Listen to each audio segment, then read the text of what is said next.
Hey guys, it's Shawn Davis, and welcome to another great episode of the MuscleKingz Lounge. Super excited for what we've got going on tonight. We're going to show you the Tantrum Charger from the guys at Speedcore, and we're going to have a good buddy of mine on the show that I'm really excited to talk about this car. Sean Smith designed the Tantrum Charger along with a bunch of other Speedcore cars, as well as cars for Celine, the Ring Brothers, the list goes on and on. Super excited to have Sean on the show tonight. Second up, we've got a wild man lead singer, Nick Reese, from a band called Joyous Wolf, and these guys are badass. This is a seriously cool young band.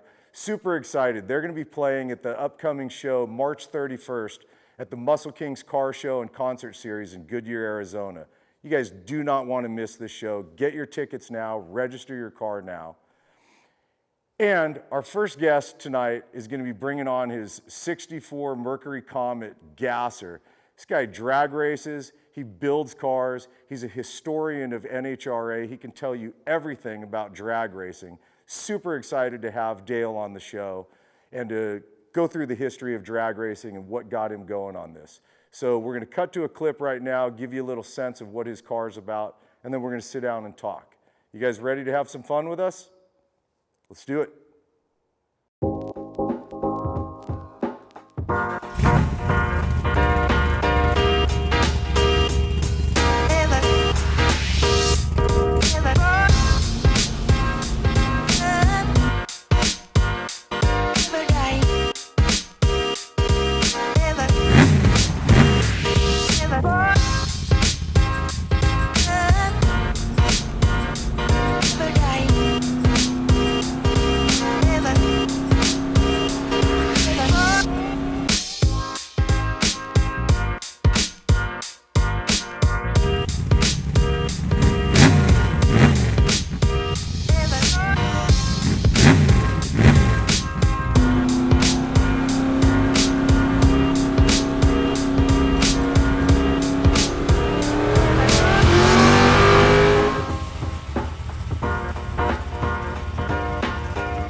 That was the clip of the car. You guys saw me riding along. Dude, that was a blast. Thank you. We had a good time, man. It was good. This is Dale Snoke. Not even. So, you know, when we were talking earlier, because I see a car front end up like yours. Yeah. My instant terminology is gasser, and I think most anybody that's watching the show would probably say the same. And I noticed when I said it to you, not like you took offense, but there's something, you have a much broader kind of view of what's going on here, you know? So why don't you educate me a little bit and the people watching on you know, what that style of car actually is. Sure, and it's pretty much an accepted within the racing community. A lot of people will just term a car like what looks like mine as a gasser, straight axle, high up in the air, crazy looking. But there was actually a gasser class, the gas classes in the NHRA racing, and there were different levels. Most of them had straight axles, not all of them. What my car is it's truly what's called an altered wheelbase car. Right. The rear end has been moved forward for better weight distribution. How far, I'm just curious, how far forward? On my car, 4.5 inches in the back and 6 inches in the front. Chrysler's, back in the 60s, they were moving them a lot further, 10 to 12 inches in the back. And hence the term, they started calling them funny cars. And that's how funny cars grew to what we see today at the NHRA, the funny cars. And that's what you were telling me earlier, was that the style, your style of car that I lean towards calling a gasser is the predecessor to what became funny cars. That's it. They're the grandfathers. It was a very short snapshot in history. What happened was tire technology was so bad. They only had 8 and 9 inch wide slicks. Hence the reason why you would see the drag, they'd be drag racing down the strip and just doing a burnout for a quarter of a mile. Right. And they weren't getting any traction. It was a controlled burnout. So as tire technology got better, then they started going faster. Right. But one thing they were trying to do, they were moving the wheelbase around for weight distribution to get that rear tire to plant harder. Right. That's why we see them as altered wheelbase cars. Got it. Okay. So I'm curious, what you know, I mean, different cars push the passion button for different people. What like pulled you in that direction? Was it like, did you grow up in that? Was it your dad that got you into it? Like what, Well, I grew up close to Irwindale, so I always heard the racing, reflecting off the mountains. Went there a lot with my dad, uncle, and grandfather. But truly, how I got into this genre was many years ago. A good friend of mine, Steve Magnani, he had an altered wheelbase Nova, the Wilshire Shaker. It was built through Hot Rod Magazine, a bunch of stories. And I was introduced to him, and I did some work on that car, and it forever changed my life. It pointed me in a completely different direction. The passion just started, and it's grown, and it continues to grow. Yeah. Now you're from talking with you earlier, like I get a sense, and I don't mean this in a bad way at all, but you're a purist. You're a purist to a genre of car. I know you're not limited to that. I mean, we talked about that. You actually appreciate from lowriders to sports cars to muscle. Like you get it all. Yeah. But your lane is this one. It's something that's really passionate to me. Yeah. I am a purist, but not to a point where I see someone else doing something different on a car. I don't go and I say, you know what, you're doing it all wrong. Hey, different strokes for different folks. Sure. And everybody has a budget to work within. You do the best you can with what you got. What you can't afford, you build. And what you can't afford, you buy. Yeah. So, but there's certain stipulations that I have a hard time with, and I get it. Some people, like my car, you saw it's got a lot of gold leaf. It's all hand painted. And that's an expense. It's quite a bit. But it sure beats looking at vinyl. Yeah. You know? I agree. Yeah, I agree. So. And so I take it now, I mean, like, we talked a little bit about this too, about the all white. yeah. The Pillsbury Doughboy. Is that what it's for? Is it to hide up should I be wearing white? I would say it definitely is less flat. No. Back in the era, and as our grandparents and such would go to service stations, all the attendants always wore white. It was a sign of cleanliness, when you pull into a gas station. Right. It was basically a holdover. A lot of teams, crews, and drivers used to wear white back in the 60s drag racing.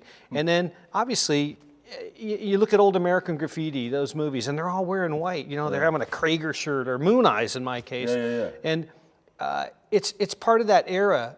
I race, when I go out drag racing at the nostalgia events, I wear white. Yeah. And it harkens back to a time that, when people come up to me and say, dude, I totally remember seeing guys like, racing in white with an old altered wheelbase car, it takes them back to a better time in their life. Yeah. And to me, that's worth more than gold. Yeah. And you go all over the world with your car. You said you've been to Goodwood with your car? Yeah, I've been blessed. I went, Moon Eyes, when they discovered my car, they sent me to Japan to do an exhibition over there, a show. And that was incredible, driving around on the streets of Yokohama with an American, loud, noisy, altered wheelbase car. And people that must have been a freak show. Oh, it was. It was. And then I got invited to go to the 50th anniversary of the NHRA. The U.S. drag team was sent to Europe. And Dean Moon, the founder of Moon Eyes, he organized it with some people over in England. I got to go over there with my car, and I got to race with English, British drag racers. There was a group called the Gasser Circus. Those guys treated me like gold. Right. Had a great experience. The people at Goodwood found out that my car was still over there, stuck in limbo, waiting to get back to America. They extended the invitation. The Department of Ministry and Transportation, Lord March, his people, they set it up. They let my car stay there an extra 6 months. I flew over there. I had the time of my life. Can you imagine a guy with an altered wheelbase car at Goodwood at the revival putting on an exhibition? They never saw what was coming. Right. That's awesome, dude. Yeah. And I'm curious too about this. I don't know when your car was built, but your car looks like it was built in the 60s and then restored or something, brought back to life. Is it a more recent build that you did this car? It is, but it fooled you. No, it completely did. I mean, and so another guest that's coming on the show tonight, my friend Shawn, he thought the same thing. He couldn't tell if it was a more recent build or if this is a historic car that was maybe restored or something. Sure.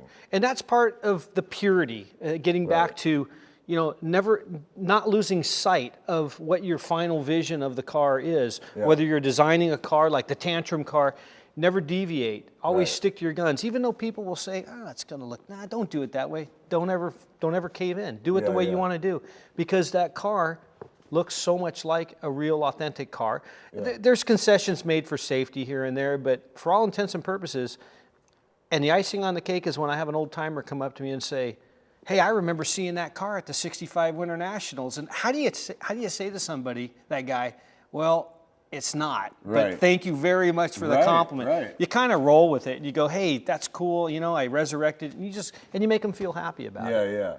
No, it's super cool, man. I mean, I love that. I love anyone that has. I mean, I know builders that are willing to.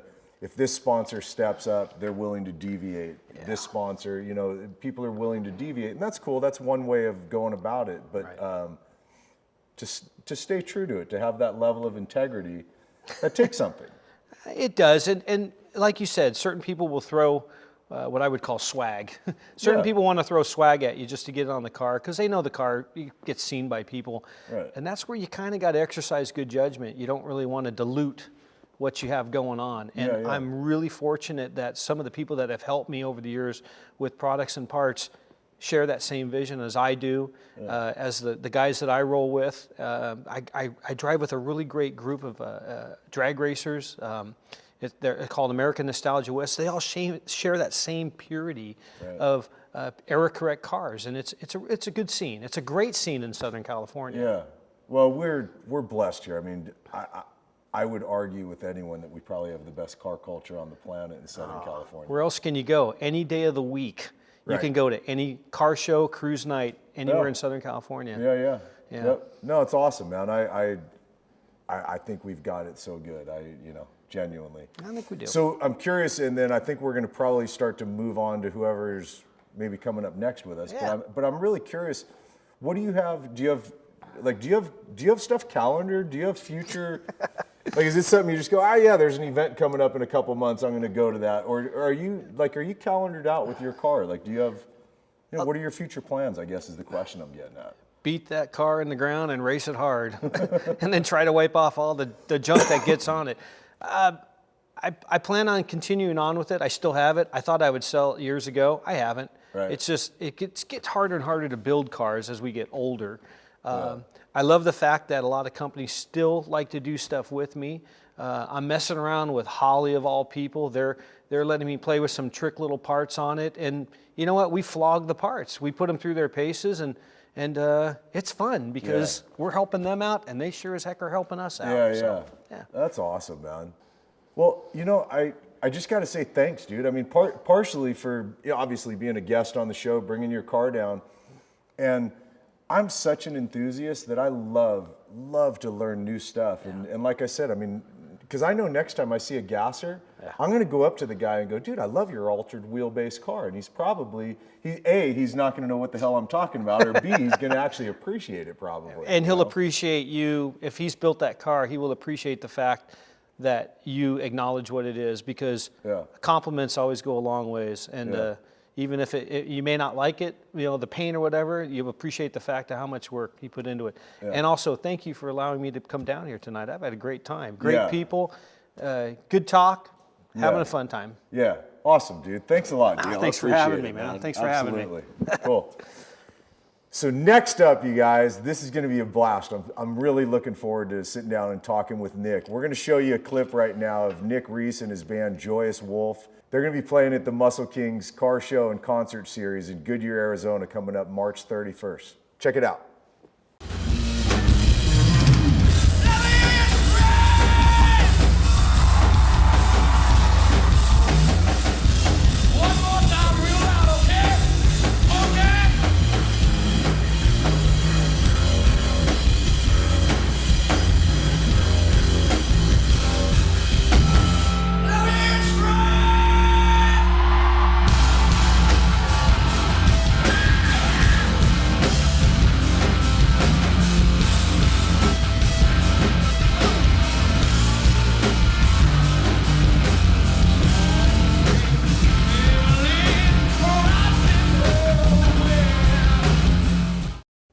That is Nick and his band Joyous Wolf. Pretty cool, right? Awesome. Nick, Stoked to have you here, dude. Thanks for having me. Your band.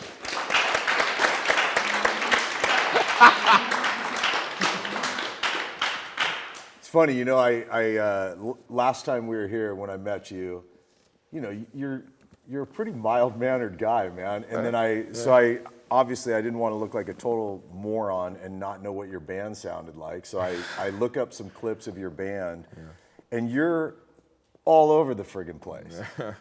A little bit. See what I mean? He's super mellow. You guys, right? Comical. I mean, we like to put on a show. I mean, that's you know, first and foremost is, you know, the material we make, and then the second most important thing is actually making people not be snoring while watching us. Yeah, you know? for sure. I'm really excited. You know, obviously, I'll be at the show on the MuscleKingz car show and concert series that's happening March 31st. Mouthful. I know it is a mouthful, isn't it? Right? You need an acronym. But I'm really looking forward to seeing you guys play live.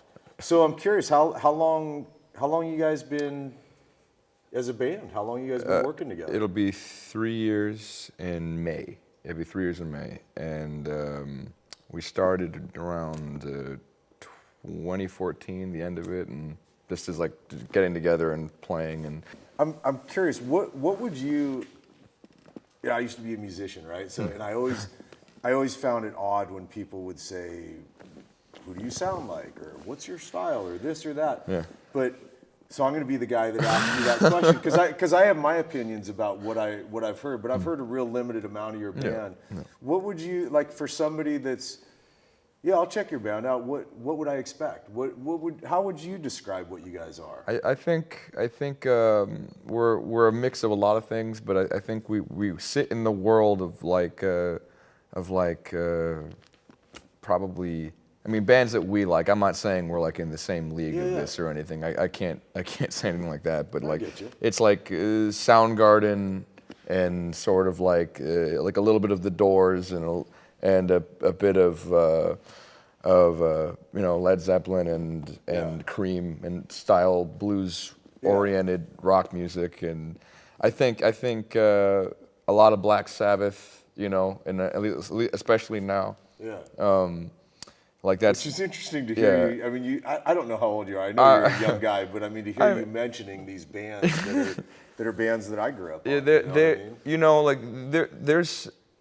It's their music is almost like mystical in a way, you know, because we didn't get to experience it in the same way. I mean, we've been lucky because we got to see Ozzy play, you know, together, and when we were playing festivals, like he was the headliner, and we got to be there for free and watch, you know, this legend just go up there and barely move, and people be like, ah, you know, freaking out. Like I remember he jumped, and everyone was like, "You moved!" You know, like it was, like you know, like, how old are you? You know, you're like 10,000 years old, and you're still up there, you know. Right. But really, like the way that we listen to music, we're very, like I guess, like studious about it in a way. I mean, I'm not saying it's like a scholarly thing. We just ingest it. Like in a different way, you know, and we grew up, you know, we all had, you know, parents, you know, obviously, you know, who played, who had, well, I was, they weren't. I'm a lizard man. No, what the hell am I talking about? That's gonna be something later, isn't it? Yeah, you remember that? Make that into a meme. He'll edit you. Yeah. Hey, Brian, remember this part, buddy. Now leave it in. Leave us all in. Oh, jeez. I'm just. No, but I dig it, dude. You know what I thought was super cool is look, you guys are younger guys, so and you guys have long hair, right? So instantly my head goes to they're probably going to be tuned down to B, playing as fast as they possibly can with no soul, no heart, and I couldn't have been more pleasantly surprised when I flipped on a video and watched you guys. And I'm joking. I mean, you're a madman on stage. It's because obviously you feel it. You're grooving and you're wanting to perform and stuff. But you guys actually get it, dude. I was totally blown away watching you guys and like. Well, thank you. Like hearing you guys, like you actually do. There's elements of you that brought about Zeppelin to me. And you don't sound like Robert Plant. I'm not saying there's anything about you guys that sound like that. That's good. That's very good. Well, you know, you're very different singer, but there's elements of you guys. I mean, you guys are a 4-piece band. Seriously, dude, I was pleasantly knocked out when I heard you guys. Oh, I really appreciate that. Yeah. So are you psyched for the March 31st MuscleKingz show? Yeah, I mean, we Blake and I were here for the last episode you guys did. We were just watching and whatever, and I remember the other guy you're having on after me, I think, right? Your friend. My buddy Shawn. Yes. Yeah. I think he was the one who actually showed us what it looked like last year, and we're like, oh, that's nice. Oh yeah. Yeah, it's gonna be an actual like. This is gonna be a. Oh yeah. Not to be like not downing anything around this collective of people behind this. I'm just saying, like, you know, with our agent, we've kind of. Sometimes it's like, oh, here's this thing, and it's like, oh, that sounds cool, and then you're like, suddenly we're like in a neighborhood in the middle of Philadelphia, and we're like, or Pittsburgh, I mean, right. And we're like, oh, this is garbage, right. you know. Right. And then other times you're like, wow, this is amazing, yeah. You know, like, and yeah. You know, what's funny is like you'll have like this big headliner too, like there'll be like this super famous band, and it'll be like, oh, there's no way this show will suck, you know, right. and then even the headliner's like, what the hell, where are we? Yeah, you know, what is this place, you know? Now you guys will have a blast, dude. These guys, I mean, I've been going to car shows my whole life. I've literally, since I was a little kid, my dad's been taking me to car shows. And what the MuscleKingz do for a car show is very different than any car show I've ever been to. I mean, they don't play Beach Boys and Safaris music, which, come on, you know, every car show is like, really? You guys are still playing the same music from 40 years ago, right? Yeah. You know, it's like, I mean, I won't even get going off on that one. But the MuscleKingz guys, I love that they've created what I think is a new paradigm for a car show. And what a great idea to mix live music with it. I mean, you got 38 Special, which I kind of still dig 38 Special without a question. They got some serious hits. Night Ranger, I mean, Night Ranger wrote a few pretty big hits, right? I told my parents that, and they're like, you're playing with Night Ranger? Right. Like, I'm Sister Chris. Yeah. But I mean, it's awesome. Those are like a couple of, you know, they were huge. Yeah, it's always been an interesting thing, you know, like we're younger guys, and we always end up playing with these behemoths of yesteryear, you know, and it's always interesting. Because, you know, like, I remember we opened for Tom Kiefer from Cinderella in New York, and it was like, that was like really the first time where it was like, you know, this is his crowd, like the crowd that's here for like Cinderella fans and whatever. And then it's like, here's this band that sounds nothing like Cinderella, and seeing how that works out. And it's surprisingly like the feedback is surprisingly positive, you know, because you don't know, I'm like, maybe we're going to be too this or that, you know, and but most of the time they like us pretty good, so I'm pretty excited about that. Well, I can see why. You guys are flat out. You guys are a good band, man. You guys are a really good band, and I wish you all the luck in the world, dude. I hope you guys blow up and become one of the massive, successful bands, and I'll go, yeah, I kind of knew that guy for a second, right? So, yeah, anyways, dude, I'm really looking forward to seeing you guys play at the March 31st show. It's going to be incredible, and I appreciate you coming in. We're excited. Hey, I mean, this is fun. I mean, like, we've just been sitting around lately waiting for the next thing to develop, so, like, this was a lot of fun just to come and do something different, you know? Yeah. Awesome, dude. Well, thanks for being here, man, No problem. and your bandmates and stuff. Yeah. Good to have you guys over here. Well, except for him. Pan the camera. Right. Oh, awesome, man. Yeah. Thanks for hanging, dude. I appreciate it. Thank you. Awesome. Yeah. All right, you guys. Next up, we're going to have my buddy Sean Smith come on, and we're going to talk about the Tantrum Charger, but not just Tantrum Charger. We're also going to talk about automotive design for a minute, because most people don't understand that a lot of the cars you see aren't just built by a builder. They're designed by a designer before the builder gets his hand on the car. So I'm really excited for this. So coming up right here, we're going to show you a clip of Tantrum Charger with a pretty handsome driver ripping around town here. And then we're going to have my buddy Sean on and talk through some automotive design.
All right, you guys. Well, that is the Tantrum Charger by the guys at Speedcore, but it was designed by my buddy Shawn Smith.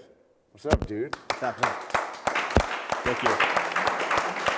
I'm super stoked you're here, dude. This is awesome. I'm stoked to be here. Thanks for Right? having me. Yeah. Absolutely. Yeah.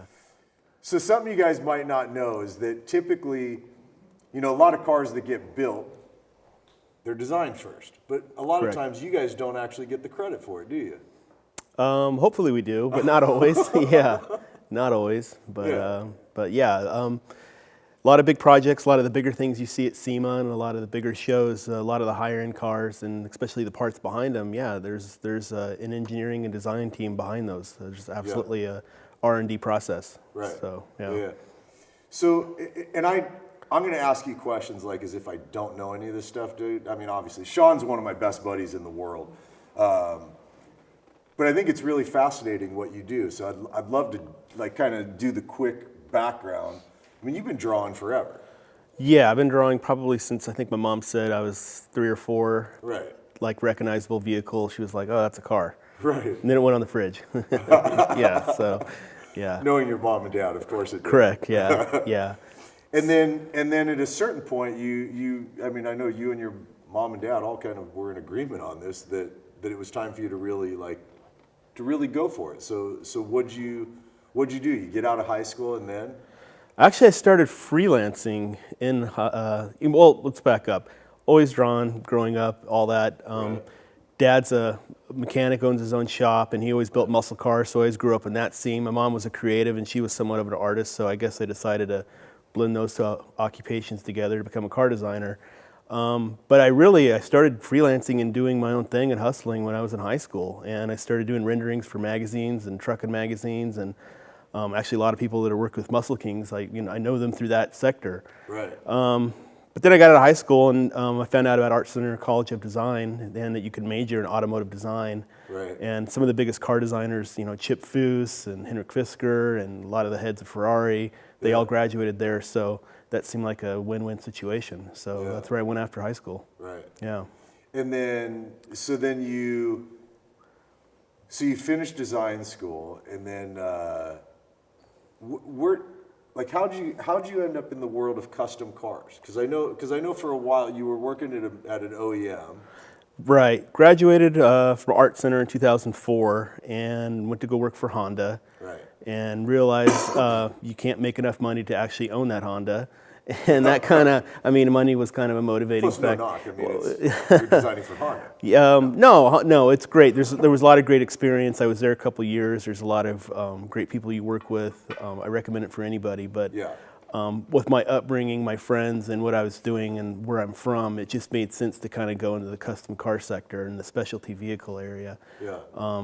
And that's just kind of my interest. Yeah. And at the same time, that same discipline that I've learned from working with, Hyundai, Mazda, and all those companies, I try to bring that discipline and level of expertise to the custom car world.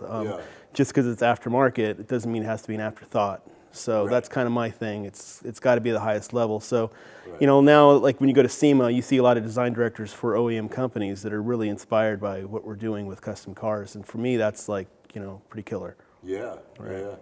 When you sorry. Yeah, dude. When you design a car like this, do you think about it as like the material that's going to be involved? Like, do you have someone else that you work with, like a mechanic that you work with? No, like on this, there's actually quite a bit of different materials in that car throughout. The biggest thing, most noticeably, is the carbon fiber front end that's faded. Not also does it save weight, but it just looks sexy as hell. But like on the interior, you'll see like a perforated metal in the interior all throughout the whole interior, and that actually. My boss at the time that I was working with Speedcore, he was making a desk out of that, and I was like, oh my God, that would be cool if we used it in the car. It was $7,000 for 8x10 sheet. I don't think he knows that until now, actually. Wow. But I actually didn't know that. I didn't know that's. Yeah, so I had that put in the in there. There's different, like the carpet on there is actually airline carpet from an airplane. Really? Yeah, just because it's unconventional, it's different. When you look at it, it's got a techie feel to it instead of just regular carpet. So overall, my process, I like, it's a 70 Charger. I don't want to ruin it. I like the overall silhouette to look like a Charger. But then when you get upon it, the details really draw you in and make you stay there, and that's really kind of what I want to do. So working with different materials is kind of key, and that's a good question actually. So Are you thinking about like the life the car is gonna have when you're making it? Like, is it gonna be something that's like, are you thinking about what's gonna go in it? Like, what kind of engine you want in it? Like the stuff like that. Like sometimes, but I'm mainly inspired because, you know, what the owner wants out of the car. You know, like when I design a car, I think when you get a specialty car, I think it's going to do two things for the owner. It's either going to be an old car and it's going to take him a place where he hasn't been in a long time, like an old Mustang or that old Camaro. Right. Or it's going to be a new sports car or hypercar and it's going to take him someplace he hasn't been before because it's something he always aspired to have his whole life. I think this car does really both because it has the heritage throwback, but it also has the performance of a new sports car. For sure. Yeah. And there's an exotic element to it with the you know, the motor that's in Right. it, the idea of putting a 9-liter Mercury motor, Which is bananas. 94 mil turbos. Yeah. And the tone of the cars, I mean, I've driven that car multiple times, and the tone of it is very unique. You know? It's very supercar-ish. And Yeah. you know, where your shop's at, we have a lot of supercars with, you know, Jay and everything around sure. the block, your brother's cars and stuff. So, Yeah. you know, you fire that thing up and it doesn't sound like a Like Charger, anything. right? Yeah. It So, doesn't.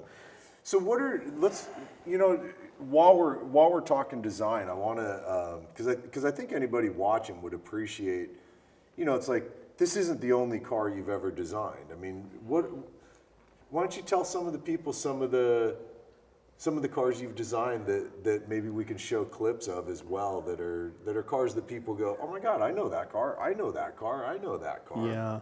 yeah. It's, you know, most of our good amount of the Ring Brothers cars, Reactor, the Razor 69 Camaro, the 70 Dragon, the Producer, Mustang. And then from there I moved on, I was design director at Celine. So the current Celine Mustang, the black label, I did that, Celine Camaro, Celine Challenger, Celine Tesla, 2 bikes at Honda, so I've got a pretty diverse career. Right. It feels good to have that, I guess. Yeah, and then from there you went over to Speedcore. You designed, I mean, I think there's a good handful of famous cars from Speedcore. I mean, obviously the Tantrum Charger. Right. You designed Menace Cuda. You designed the Robert Downey Jr. Mustang, right? The good elements of that. Good elements of that. 2 projects for Ford. Speedcore works a lot hand in hand with Ford Motor Company. Right. So, And with Dodge, right? and with the Chrysler. all-carbon Demon. Right, yeah, the all-carbon Demon with Chrysler. Yeah, it's really good to work with Speedcore. They're really good guys. You know. Oh, for sure. Yeah, Dave's got a really good vision of build and muscle car, and you know, Jim Kaczmarek, the other partner, very industrious guy, knows production, and very successful in what he does. So it's a very good company with a good vision. Yeah, no doubt, dude. Yeah. No doubt. So do you have of all the cars that you've ever designed, do you have a favorite? Like, that's always weird. Like, you ask a songwriter, you know, what's your favorite song you ever wrote? I don't know. Do you have a favorite car that you've designed? I don't. You know, some designers are like, oh, the next one, you know, and I want to say that, but to be honest, for me, it's there's all certain elements of certain cars that I like, I guess, that I'm attached to, you know. Yeah. Everybody always asks me, they're like, oh, you're a car designer, what do you drive? And I'm like, a stock Audi A4. It's like an accountant's car. And they're like, why? And I'm like, by the time I get done with everybody else's shit, I'm like, I just want to go home. You know, like the shoemaker's got the most holes in his shoes kind of thing. So, you know, I love cars so much that that's what I do every day, and I punch a clock. But I definitely get inspired by other things, and you know, Yeah. And now you're back doing design work at Celine. Yeah, Not full time. Not full time, but I got a long list of clients. Steve's one of them. We get along really well. He's got a few other designers that are really well known in the industry, but me and him have been working together on a few things that are going to be coming out in the next year. Pretty Like exciting top secret stuff. stuff that you're not really allowed to talk about pretty much. Kind of for the moment, yeah. You kind of suck, but Yeah. that's okay. Yeah. So. Well, what we're going to do next here is we're going to get Shawn up out of the chair. We're going to get John Henson over here from Currie Enterprises. And they're going to do a walk around of the car, take you guys inside some of the details of this car. And I say some of them because if they tried to take you inside all of the details, not going to happen in one episode because this car is loaded with stuff. So let's go take a walk around the car and show you guys what Tantrum's all about. Shawn, man, thank you so much for bringing this car. It's one of my favorite cars, I got to tell you. So I'm a closet Mopar fan, although I'm a Chevy guy, and I've seen this car at a couple of car shows already. I first saw it at the McGuire's booth, I think at the Orange County show, and I walked up to it and I said, if I could build a Charger, somebody pulled this out of my head. But obviously you designed this thing from scratch. So I had a couple of questions about the carbon fiber, and obviously it's everywhere on the car. The molds for the carbon fiber, are they factory lines for the wheel tubs, or did you actually flare them out a little bit? No, they are from factory. They are factory, Yeah, so you followed basically the factory lines and kept them with this vehicle then, as far as not modifying for more wheel tub or anything like that? That's correct, yeah. Okay. Motor-wise, this thing's got a beast of a 9-liter in it. Dual overhead cam, it's basically a Mercury motor that's based on like a boat motor, is that correct? Yeah, it's basically like an offshore boat motor that you find in the boats in Miami and stuff like that. It's a really high-end motor, a unique piece, 9-liter, 1,600 horsepower. Wow, 1,600 Twin horsepower turbo. that's achieved with twin turbos, right? So Correct. 94 millimeter 94 turbos, millimeter, as I understand it? yeah. Do you know about how much boost this thing sees as you're driving down the road getting into it? Not offhand, no. Yeah. The builder actually that I work with, Dave, he knows a lot of the specifics on that, but it's a really exotic motor and it sounds amazing when you start it up. Okay, yeah. so with the twin turbos, is this something that you can buy from them? Or? Yeah, actually, this is something we put together with Eric Christensen, who was with Mercury Racing. So they actually offer that motor as a crate package. Okay, cool. Yeah. Well, I'd like to see a little bit more under the hood. Can we pop the hood on it? Absolutely, yeah. All right. Do you mind if I take this one off? Will you take that one? No. All right.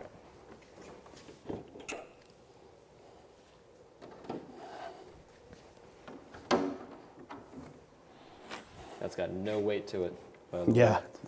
Wow. So you really shoehorned a lot of design into this, obviously, with the plumbing of the twin turbo. Did you have a lot to do with the design work on the plumbing for the exhaust? Actually, the plumbing and the exhaust was done by Dave Salvaggio and the guy Bill Jacob, who's our lead fabricator at Speedcore. And man, they did a really awesome job because the way the plumbing works, it really works really nice and it looks amazing when you open it up. Okay. Yeah. So twins will actually allow you to dump down to twin exhaust. Does it have mufflers on it, or is it just straight out the turbo back? It's straight out the turbo back. It has a custom Inconol exhaust in titanium, so it's pretty exotic. Yeah. So totally different sound. There's no mufflers. Basically, your turbos are your mufflers, right? Right. You're just blowing everything completely out. Exactly. Amazing. So this thing must run pretty warm, I'm going to guess.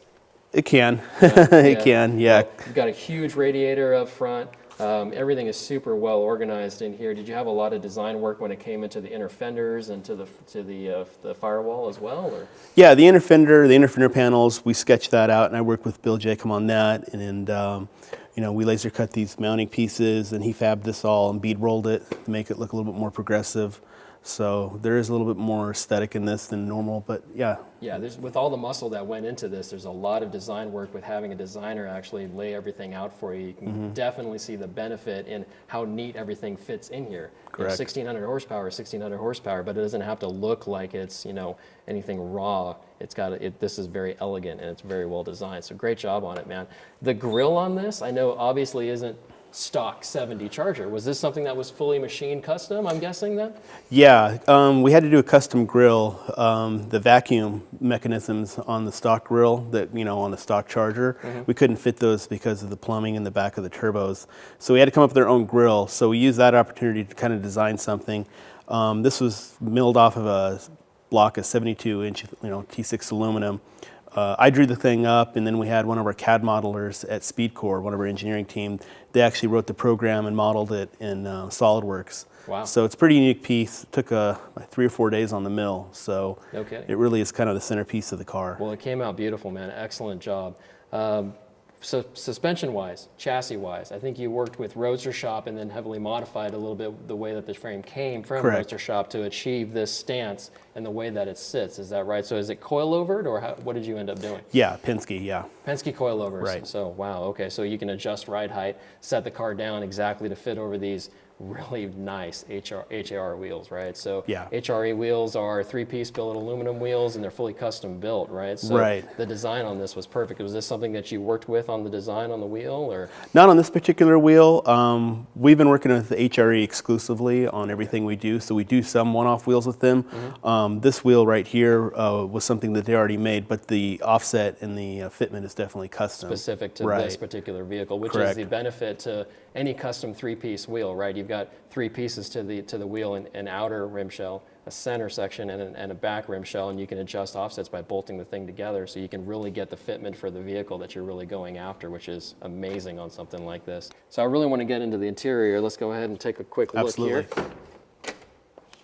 I'm going to guess that's a Ring Brothers handle? No, that's Speedcore's handle. Oh, wow, that's amazing. Yeah, we actually made our own handles for the car. Okay, so is that something that's available from purchase for Yeah, it's available in their parts line for Speedcore, yeah. Man. And I noticed how lightweight that door is, so obviously it's carbon fiber. It's got to be carbon fiber on the interior of this door? Yeah, the inner door panel is all pre-preg autoclave carbon fiber, yeah. Oh, wow, that's amazing. And nothing of this looks 70 Charger to me, so must be custom dash. And the only thing that really looks nostalgic is obviously that pistol grip shifter. Right, that's a signature item that we wanted to carry over from the OEM car, absolutely. Okay, those switches look really familiar on the center console. Are those out of a production vehicle? I want to say GT350 or something? Kind of reminiscent of a GT40 actually. Oh, okay. Yeah, the last generation GT40. That's right, yeah. But they're actually not. They're slightly different. They're made by a gentleman that is named Roger Lee. He owns a company called Ironworks, and he makes those. Well, excellent work with utilizing those there. It makes it feel like a cockpit, almost to like some sort of like, you know, aircraft vessel or something. So it's really neat. Now, I wanted the whole interior to have a serious vibe. Like when you get into this car, you want to make sure that everything's dialed in. You want switches. You want the click of the belt buckle that kind of was on Bullet in the getaway car type of thing. Absolutely. You know, the shifter. So I wanted a serious vibe on this. A lot of cars you get into, it's like very luxurious. That's not what a muscle car is to me. There should be a level of seriousness to it. No, absolutely. You get in, it's all business. Right. So pedals, were those custom built at machine work too? Or? Yeah, Speedcore made those. Again, we drew those up. Those were done in SolidWorks. We machined them. So there's a ton of rapid prototyping and machining that goes into the interior of the car. And that's really what Speedcore is really good at, is doing modern day techniques to bring the car alive. They do a lot of 3D printing, they do a lot of milling, they do a lot of 3D scanning. Those are techniques that are done by the OEM manufacturers, but they're actually doing in today's hot rod world. So it's pretty good. And it's good too, because if they want to put those parts in production, now all they have to do is write the file, and there you go. Yeah, because you can take a CAD design for something they've hand laid for a vehicle like this, and now all of a sudden you can buy carbon fiber fenders and a hood and inner door panels for a 70 Charger, right? Correct. So if I'm a guy in my garage, which I will be very soon, building a 70 Charger, I could buy all this online probably, because they took the time to CAD design something. And they Correct. As a business model, it works. So it's very man. smart on their part. I'm looking forward to it. I'm definitely going to be talking to them very soon. I'm building a Charger myself. So Nice. So gauges, I mean, are those are those gauges that were actually custom designed for the Those vehicle? were custom designed with Classic Instruments made them. Okay. Yeah, those were they make custom. a high quality product. And I'm going to guess creature comforts obviously look like they're added to the vehicle. You've probably got heat, AC. Right, vintage air on all that. Interesting point is actually those are 2017 Audi TT AC vents. Oh, wow. Kind of something different. They work really well. I would have guessed you custom machined those. I wouldn't have never guessed that they were out of something production. Right, yeah. Yeah. And so to slow all of this down, what are you doing for brakes on this car? They're Bears. They're Bear Yeah, brakes? they do a really good job, and we stick with them. So yeah. Yeah, I know they make a high quality product. I run them on my own car too. So probably 6 piston front and rear. Yep, Correct. Absolutely. Yeah. And then wheel diameters, these look like 19s to me. Are they 19 inch?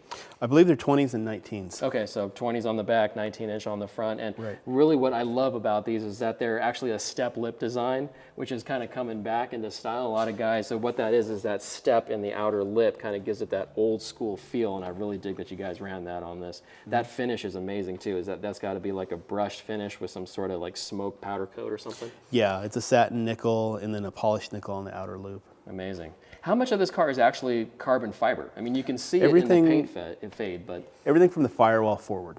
everything from so the entire front clip is The carbon entire fiber. front clip, yeah. Amazing, man. So do you have any idea about what this car weighs? Offhand, no, but it's pretty good. Yeah, you probably shed a few hundred pounds, I would imagine. Right, So, yeah. And making 1,600 horsepower, I'm sure is Yeah, and the motor's pretty good too, so it's a good thing we lost weight in the front end, yeah. awesome, man. Well, thank you so much for bringing it down from MuscleKingz and showing it to us, man. I really appreciate it. It's been awesome talking to you. Absolutely. Thank you. Dude, I didn't know those are Audi vents on this car. I thought I knew everything about Tantrum. Yeah, it's kind of a little trick. Yeah, but if we were contemplating on, whether we should do a custom, design and configuration, and the SEMA crunch that everybody talks about, we just ran out of time. So I remember you know, I have a friend that has one of those, and I remember those were being cool, so it was kind of a good trick. Yeah.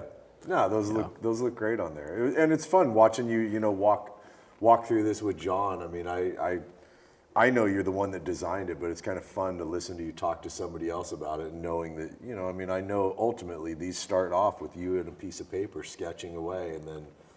It starts that way, but ultimately everybody has a creative input on the car. I mean, you look at the car now, and it's like Bill, our head fabricator, you know, he's got an artistic, you know, point of view on the car, and Dave and the interior guys, Gabe's Custom Upholstery, who did the interior, they did an amazing job. I mean, they just, they're artists themselves. So they're the creative guys that have to take my sketches and put it into reality. Yeah. So you don't see flat pieces of paper going down the road. Yeah. They have to turn it into the car. So, No, dude, and yeah. I don't mean like, I don't want to take anything away from those Oh, absolutely. guys, but Yeah. I mean, it's interesting how it starts with a sketch. It starts with a vision. Yeah. Yeah. Exactly. Yeah. It starts, you know, somebody has to tell a story. Yeah. Yeah. And sometimes it doesn't have to be blatant, but it just has to be there to kind of resonate. Yeah. Yeah.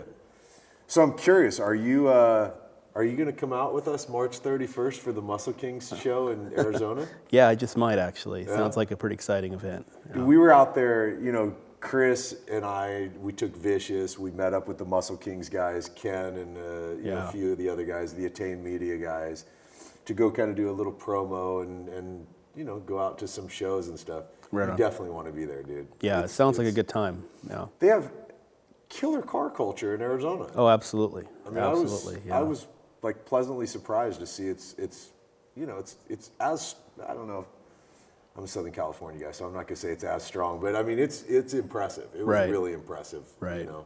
Yeah. Awesome. Well, dude, thanks for having me. being Yeah. here, man. Absolutely. You know. Yeah, I had a good time. I hope you guys enjoyed the car. This is awesome. So absolutely. It's Isn't good this meeting cool? you guys. The MuscleKingz yeah. guys kind of get it, don't they? Absolutely. Yeah, Yeah. they do. They really do. Yeah. Yeah.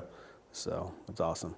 Awesome, brother. Well, thanks, and you guys, thanks all of you. I mean, I look, I'm the guy hosting this, but I gotta be honest, I dig doing this. I mean, I'm a former musician, so I love talking to you. I can't wait to watch you sing with your band at the MuscleKingz gig coming up. Dale, you've totally taken me, you know, like created a whole new idea for me of what drag racing history is, especially with altered wheelbase cars. Yeah. That I'll be afraid to ever call it a gasser. Yeah. Don't do that. I'm just kidding. I'm amazed. I got to learn, you know, listening to you talk about the Tantrum car, how your mind works in designing. It's fascinating. Fascinating. Oh, Yeah. I appreciate that. Thank you. Yeah. Yeah, it was great meeting all you guys. Absolutely. Awesome, man. Well, you guys, that's it. That's another kick-ass episode of MuscleKingz Lounge. Thanks for hanging out. Thanks for watching. And I hope you guys enjoyed my time with these guys, man. We'll see you in the next one.